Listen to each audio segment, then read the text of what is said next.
welcome back.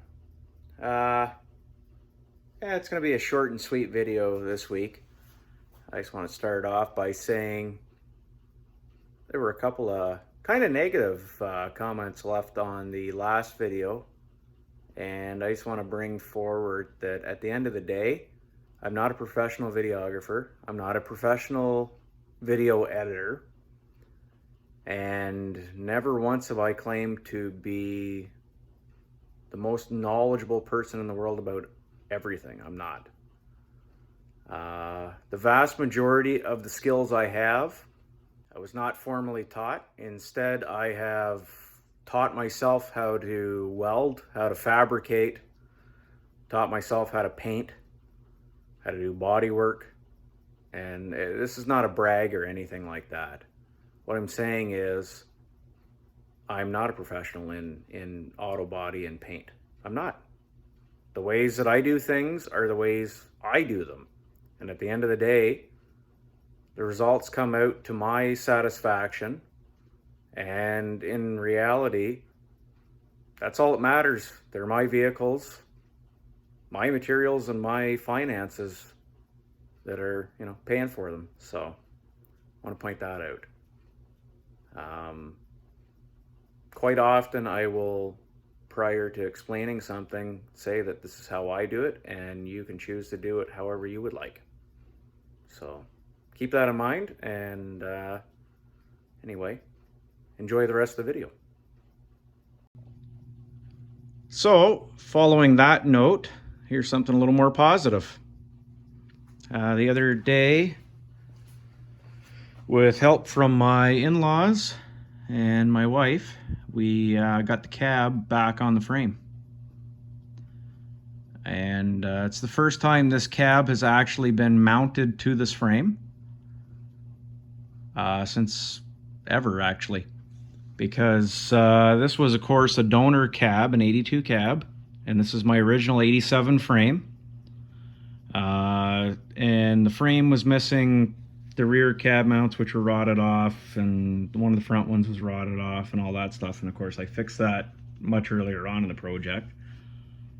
So this is the first time the cab has actually physically been mounted onto the frame of the truck, and everything lined up, much to my surprise. So I was pretty happy about that. Yeah. So there's the firewall, and you know what? Yes, it does have orange peel on it still. And guess what? I don't care. I can tell you exactly why it has orange peel too.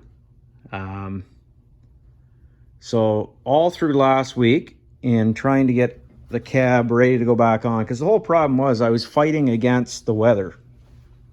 Because I knew I'd have to do this outside, and I didn't want to be doing it in the snow. So I was rushing and, burning the candle on both ends. Like, I worked nights. I was coming home from work after being up all night, working out here for 4 or 5 hours, sleeping for a couple hours, coming back out for a few more hours, So being tired, you do a lot of stupid things. So I ran out of the actual activator for the clear coat, and I just used some universal urethane hardener I had. But the problem with that is it made it very fast drying, which makes it very prone to orange peel. In addition to that, I had the pressure too high. I know where I went wrong. Quite often when I screw something up, I know where I went wrong. But overall, in this case, like I said, I don't really care. Because all this gets covered by our heater box cover. There's a plastic cowl cover that goes over the top of here. And then the cowl actually bolts over top of there. The steel inner fenders come up here. Right? Wiper motor goes over there. Of course, master, booster, and another inner fender over on the other side. So really, how much of this are you seeing? You're seeing the part that I buffed. That's it. So, enough of that little rant, I guess. Out back, I've taken and cleaned everything in the back of here again, and I touched up what needed touched up, and I changed out the diff cover bolts for a set of stainless ones. They were kind of crusty and I was never happy with them, so I'm much happier with that. I've replaced all the crusty brake lines with new ones. I've taken and bent up all new lines again for the front of it and everything. I still have to clean and wipe all the front down. It's a job for another day. I wanted to get the back half done first. And I've also taken and polished a set of trim rings and popped them on. So these are my 15-inch rallies with my trim rings now and center caps. Center caps still need washed. Like, there's a lot of little stuff like that that I'm not too worried about. I ordered a whole bunch more parts for this truck too. I wasn't happy with these rubbers and the fact they're all cracking, right? So I found them finally. So I ordered new isolators. I've gone ahead and I've ordered a master cylinder for the truck. And I've also ordered the clutch slave and clutch master and the hose for it, so we can finish putting all of that together down there. Yeah, and there's a bunch of other little stuff I've been working on to get prepared. I figured out what goes in every single one of these holes, which I completely forgot. I mean, I haven't had a cab with all this stuff actually attached to it for, well, since about October of 2022, I guess. That's when we took the other cab apart. And then I had someone else comment about the texture or finish of my primer, right? Well, here is the texture. Let me zoom in on it. And yes, it is a little bit rough when you get right here. This is 30 times zoom. We'll come out again and we'll go like this, right?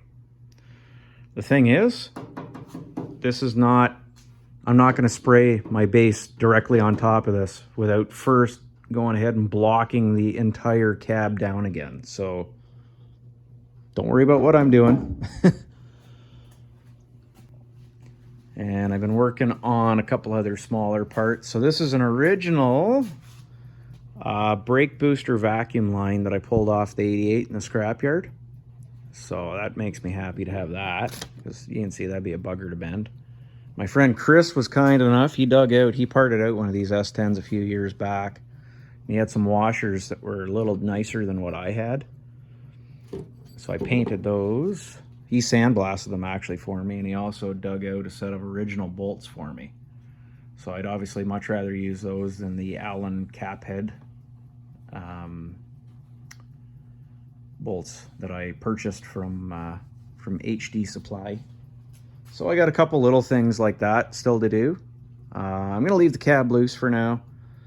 Now that I've got everything in the back cleaned up and the lines put back on and fixed and what have you, what I'm gonna do is, before I drop it down, I'm gonna fill the differential, which I have the 80/90 gear oil for it here.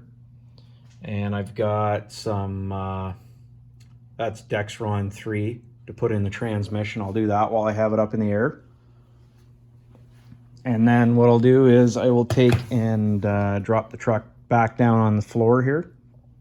Because then what I can do is I want to fit the inner fenders. I want to fit the rad support with the new bushings. And then I want to fit the front fenders and the cowl and put the front clip on the truck loose, so I can kind of see how the mixture of parts are going to play together. Because what I have here is, that's the cowl from my original 87 cab.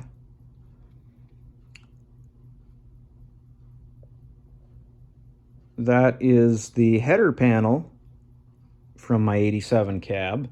I have a hood from an 89, and I have two aftermarket fenders, aftermarket inner fenders, and an aftermarket rad support. So I don't know how well all this stuff is going to fit together, and I'd certainly prefer to find out that I have fitment issues now rather than after I start painting things.